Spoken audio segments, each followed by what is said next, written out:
And so we want to thank all who have brought us into the world. I think of the lineage. I have my mother's green eyes. I am an aunt. I think of my niece. It's her first Mother's Day. I think of how women literally give up their bodies, shapeshift, allow life to form. Not easy coming out, right? Heard about those labor pains, right?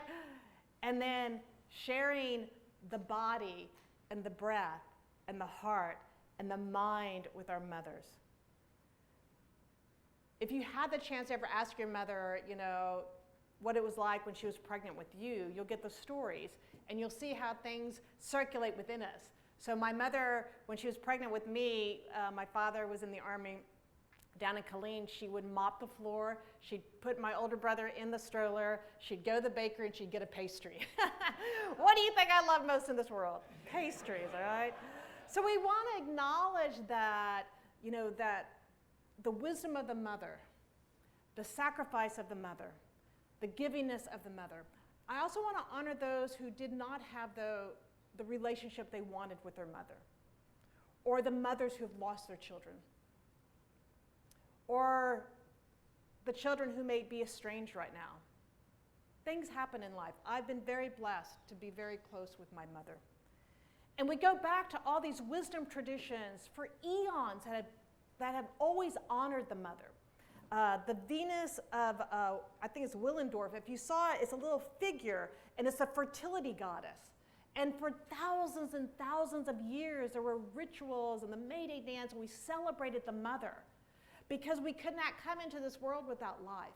And the mother isn't just a vessel. She is that expression of God and that self-givingness of life to allow it to flow. Back in the days, we had the high priestess. The women were honored. The wisdom was honored. We had the oracles at Delphi. We had the wisdom of Sophia and the Greek traditions. And then there's the Jewish mythology of Lilith, right? So, I didn't learn that growing up Catholic, that where Lilith was Adam's first wife. But she didn't want to comply. And so they got divorced. I'm like, well, how'd that happen? Because, where's the story on that? And then here comes Eve. But it was the tradition of Eve that really it was the Romans who actually took the gospel and changed it. The original teachings. Brought in original sin. Started treating the women like either you're the Madonna or the whore. Mary Magdalene was not a prostitute. She was actually a beloved disciple. And so I wanted to imagine the wisdom of those disciples with Jesus. Mirabai Starr writes in the Celebrating Female Mystics online about this feast. I'll read in a minute of all these wisdom traditions. You've got Kuan Yin in Buddhism. You've got Lakshmi and Kali and Durga in Hinduism. You've got, all Mother Mary, of course, and Mary Magdalene and Isis and Hathor. I can name them all. Did you know there's 400 goddesses? And I'm going to list them all right now. No, I'm just kidding. We'll be here for a while. But the divine incarnating in the feminine energy, it's just an energy, has been celebrated for eons. But I sat there and I'm like, but what are we missing? Because of what was taken out by the Roman Empire of the early disciples that were women. They literally, after the death and resurrection, it was women, especially the wealthy women, who were actually funding all these early churches. The women gathered and created the feast for the suppers, and they did the prayers and all that. I'm like, where would we be if we had that wisdom still now? Mirabai Starr shares that, here, I'll read it just really quickly. She goes, it's hosts, she's talking about a modern day theologian gets this long overdue party started. There is a secret fiesta going on in a wildwood, and you are invited.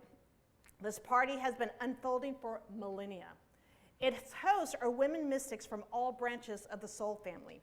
Hinduism, Buddhism, Taoism, Judaism, Christianity, Islam, and every indigenous wisdom way. And its guests include anyone whose heart has ever yearned for union with the beloved and the alleviation of suffering for all sentient beings, which means you. The gathering is secret simply because historically for wise women to gather openly has been a risk of death. It's not that they have been afraid to die, but rather they have known in every muscle fiber of their being that they must protect themselves because they know their knowledge is needed. Their love and clarity and beauty are profoundly, urgently needed. And so they've gone about in disguise, sprinkling party invitations in the public square, waiting to receive us when we come, and they wait patiently, but they are excited. The divine feminine that is arising has never gone away. I like that she said it's been a secret for safety. But the time is that we are awakening this truth that the divine feminine is also within men. It's an energy of love, compassion, clarity. We're all mothers in some way. Now, I'm an aunt, so I don't celebrate Mother's Day because I'm an aunt, which I think I'm going to start advocating for Favorite Aunts Day, but that's a whole other topic, right? But I want to honor the mothers who literally have given birth. I think of the sacrifices my mother made, young, from Italy, didn't know anybody. She had my brother in Italy and her family was there, but then came here to the States with my father, didn't know anybody, right? And the things that she had to learn, and the sacrifices she made, and the lessons that she taught me about faith and love and kindness and respect. I am who I am because of her. And so I think about these mystics of all ages, the women that are here, but the women that are here through you, whose wisdom lives on through us, and that we're being called then to shift the consciousness of that patriarchal paradigm that has suppressed the wisdom of women so that we don't have to be underground anymore. That we're rising not in like trying to have a matriarchy versus a patriarchy, but that we have a harmony and that we have equity and equality. Because we want to shift the stories, and the stories are shifting. Now, I find it interesting because the fertility goddesses were all about during the agricultural times, right? When they started settling in communities and having property, that's when you got the whole virgin thing, because the property was passed down to the sons, right? Well, the woman knows who, you know who the mother is, but you didn't always know who the father was, right? So that's where that whole tradition that the wife to be had to be a virgin in order to pass down the property, right? So women started getting categorized in two different places as opposed to being the full awareness of who they are, body, heart, mind, and soul. And so women are now dismantling that. Dismantling anything of less than, dismantling anything that we don't have to be aggressive, in the world, because I've also watched women step into a way of being that can actually be more masculine, thinking this is how I have to operate in the world. And I love the men of New Thought, because the men of New Thought have the divine feminine qualities within them.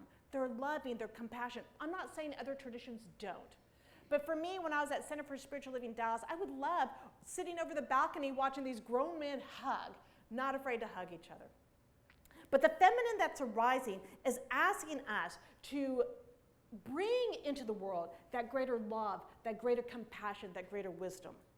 One of the traditions of Mother Day began, and I just forgot the woman's name, it's over right here, Julia Ward Howe. In 1870, created what she wanted, a day of peace, because she was tired of the sons and the husbands being killed in the Civil War. And so the mothers come together. The mothers of Liberia came together to stop a war because they were tired of their sons and their husbands dying, right?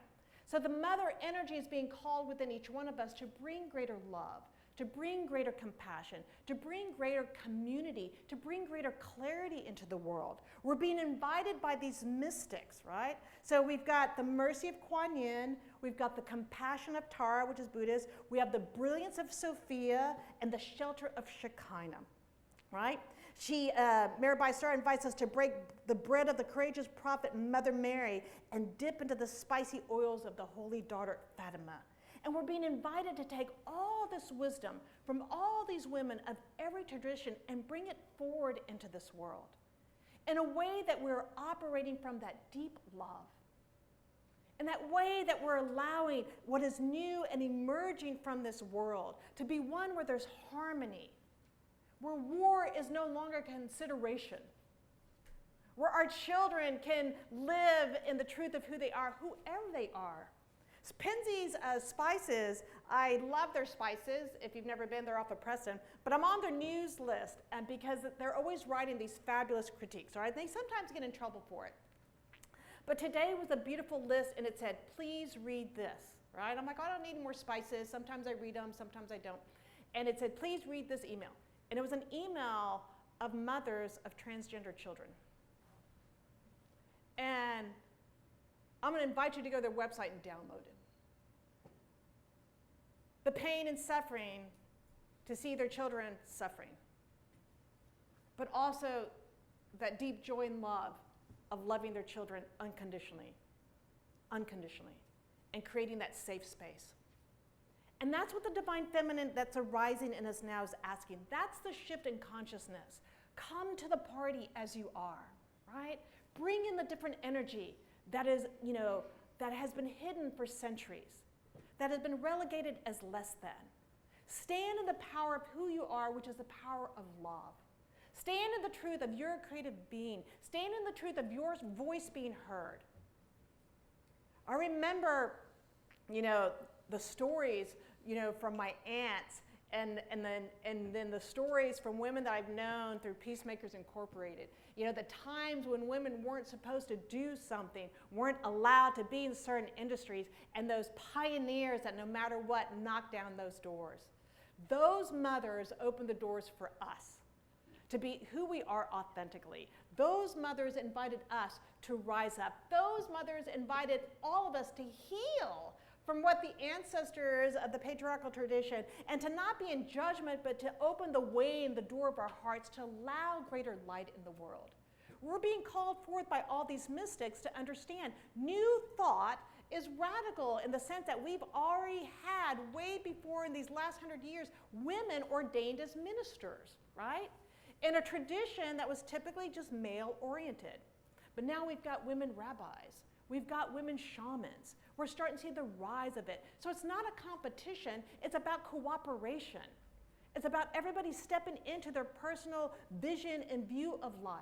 But the Divine Mother is always that kind and warming embrace. And for those who didn't have that experience, think about the women in your life, or even the father figures that came in to fill in that mother role, where love was present, where you were given the space to be who you were, to be loved authentically. I am blessed to have such a great relationship with my mom. Now, it's not always perfect. I work her nerves. Sometimes she works mine. But, I've been blessed. But I know I have friends who have not had that. But we found it in different places. My mother was actually raised by her aunt down the street. They were in northern Italy, and her parents lived down the street. And her mother asked, her sister, can you take care of Elvira, my mom? So my mother grew up with her grandmother, her aunt, and her two uncles down the street. So Zia Maria would be that mother figure for her. And she loved her mother just as much, right? And so the whole thing is to look around now at the wisdom that's arising. What wisdom is present? What wisdom is being lived through you? So I know that Charles Fillmore took the 12 powers. So he was influenced by the Transcendentalist movement, which is when he went on his committed spiritual search, it said, and it also led him to Eastern spirituality. But he, created the 12 powers system, right? And it is the wisdom, 12 powers of wisdom, love, strength, faith, imagination, order, understanding, will, power, zeal, release, and life itself. Find it on the Unity website, and here's the invitation. Go through each 12 power and imagine it's also a woman. Not just the apostles, but the women that were there with Christ, but the women in your life. What woman, besides your mother, brought you zeal, wisdom, faith, imagination? What teacher influenced you? Mine were mostly women. And start looking at the 12 powers, not just from the apostles, no disrespect to the apostles, but to the women whose voices were not heard. And now give them voice. Who is that woman of love? Who is that woman of release? Who is that woman of zeal? Who is that woman of imagination, right? And then let it weave with what we've been taught. Let those voices rise. Let the wisdom of our ancestors that were kept quiet be heard. Let them speak to you and let us listen. And then let us invite one another then to lift the world in this divine love that we know that is necessary. It's not just male or female. These are just the bodies we get to play in. It is the way that God, divine love, incarnates in, through, and as us. Today we're celebrating the divine feminine. Oh, and by the way, did you know Jesus had sisters? I didn't know that. I somehow forgot that. I was like, how did I forget that he had sisters? I remember that one, I think it's Mark 6:3. I'm like, yes. He had brothers and sisters. And brothers, exactly. And so it's like the wisdom, though, that was lost because some people didn't think it was necessary, or some people wanted to keep those voices down. What I'm inviting us is to allow the wise women to gather, and all the men are invited, but that we hear the voices of each other, and we listen to this wisdom, and we allow this wisdom to flow, and we carry it on just the way that our aunts, our grandmothers, our mothers, everybody have whispered to us different ways of being, different phrases to keep us going, different seeds of love that's planted in us. And let us show the world what it looks like to live from the truth of divine love, to live from the truth of this divine expression of the feminine and the divine masculine that are weaving together in a healthy way. So we celebrate our mothers, and we celebrate the wisdom of all the mothers in our life. And we celebrate all the truth of the way that God incarnated. God had a purpose to incarnate in, through, and as each one of us. And we call upon the ancestors and their voices that we can only hear in the whispers of the wind and say, tell me, show me the way, and allow me, by guiding me, to express this in the world so we can awaken to a world where war does cease, love is all that is present, and that we reveal it in the generation that is here now and all those yet to come. So I celebrate all the mothers in the room. I celebrate the ancestors that we didn't get to hear their voices, the divine women that sat with Jesus, that carried on the teachings, and the women of all the wisdom traditions. Because even in Zen, it's called the hidden lamp. We're getting the voices of the women. Natalie Goldberg, the author, wrote a book on haiku, and she goes, when they were teaching me haiku, they just gave me the men. She called them the boys. She goes, I'm looking for the girls. There have to be girls if there's boys, right? So let us find those voices within us, but let's find those voices in the world, and let's gather this wisdom, and let's meet and celebrate, just like Mirabai Starr invited us. And let us then see in every tradition all that is true and beautiful, and that we align in that for not only our lives and our children, my nieces and nephews, the children that are teach, but all those who are coming into this world. Let us make this place so much more beautiful than we've experienced. And let the love and the grace and the heartbeat of Mother Earth express itself as our lives. And the grace and the heartbeat of all the ancestors that have come before us. Because somebody gave me my green eyes besides my mother, right? They all had to exist for us to be here. So I just invite you just to explore the 12 powers, but try to find a feminine voice to go and weave with that. And by weaving it together, we will be far stronger. That we have both the divine masculine, the divine feminine, weaving together, because that's the way that the oneness is seeking to express. And we are here to join that party, and we are here to raise our voices in love, and we are here to shine the light of the divine feminine and the divine masculine. But today, it's all about the mamas, right? So I invite you just to explore that, honor your mothers, whatever forgiveness is necessary for many, just allow that to be. For those who've experienced loss, I bear witness to it, and let us honor all the mothers of the world. It makes me weep that my niece is a mom, and that Caroline, literally in her little body, has the seeds of her grandchildren. That's a beautiful thing. That's a miracle of life. So let us celebrate that miracle. Let's honor our mothers. Thank you. Let us pray out. But I bless you. Just allow yourself to receive that wisdom of the divine feminine. Allow the wise women to gather, because they used to always gather in the kitchen, making those tortillas in my family, those frijoles, and telling stories. Tell the stories. Weave all this together so that we create this fabric of truth, of the oneness and the wholeness and the beauty that is God. I invite us to go within and pray. So we just take a deep breath together and just aligning in that divine love, that divine grace that we do call Divine Mother, and all that is present. I give thanks for the awareness of the power that we call God, the love, the light, the wisdom, the truth, the creativity, the imagination. All of it is the way that Spirit expresses. And so on this day, and every day, we thank the mothers that have brought us into this world. I give thanks for all the mothers of every tradition. I give thanks for Mother Mary, who was my guiding star as a child. I give thanks to all the mothers I've encountered throughout the days and all the mothers who are yet to come. But we bless this day where the wise women gather and where the men come join us so we can celebrate the truth of the feminine mind and the feminine heart that is love, cooperation, connection, and community. We embrace all the activity together, and then we create these meals of magnificence so that we then take this out into the world. So I give thanks and I celebrate and honor all